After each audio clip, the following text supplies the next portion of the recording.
புதியதாக தேர்வு பெற்றிருக்கிற புதிய சட்டமன்ற உறுப்பினர்கள் ஏறத்தாழ 143 பேருக்கு மேற்பட்ட புதிய சட்டமன்ற உறுப்பினர்களுக்கான புத்தாக்க பயிற்சி நடைபெற்று கொண்டிருக்கிறது.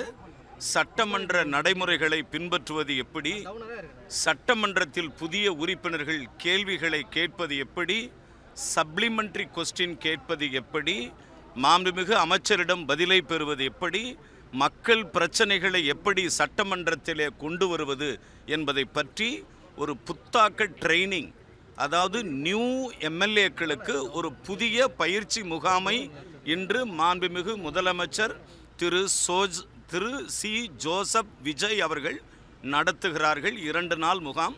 2 நாள் முகாமில் சட்டமன்ற உறுப்பினர்கள் தங்களுடைய அனுபவங்களையும் தங்களுடைய கேள்விகளையும் எப்படி சட்டமன்றத்திலே பயன்படுத்திக் கொள்வது என்பது பற்றி வருகை தந்திருக்கிற சபாநாயகர், அவை முன்னவர் மற்றும் எக்ஸ்பர்ட்ஸ் ஆஃப் தி அசம்பிளி அவர்களோடு கலந்துரையாடல் செய்து சட்டமன்ற கூட்டத்தொடருக்கு முன்பாக எப்படி சட்டமன்றத்திலே பணியாற்றுவது என்பதை பற்றி ஒரு பெரிய விவாதம் 2 நாள் நடைபெற்று கொண்டிருக்கிறது. இது நிச்சயமாக புதியதாக தேர்வு செய்யப்பட்டிருக்கிற புதிய சட்டமன்றத்திற்கு வருகை தந்திருக்கிற இளைஞர்களுக்கு நிச்சயமாக, ஏன் நான் கூட எம்பியாக இருந்திருக்கலாம், நான் கூட எனக்கு அனுபவம் இருந்திருக்கலாம், நானும் புதியவன் தான், அந்த 143 பேரில் நானும் புதியவன் தான். அதனால் இந்த அனுபவங்கள் சட்டமன்றத்திலே பணியாற்றுவதற்கு எங்களுக்கு ஒரு உத்வேகத்தை தந்திருக்கிற மாண்புமிகு முதலமைச்சர் அவர்களுக்கு எங்களுடைய நெஞ்சார்ந்த நன்றி கலந்த வணக்கங்கள்.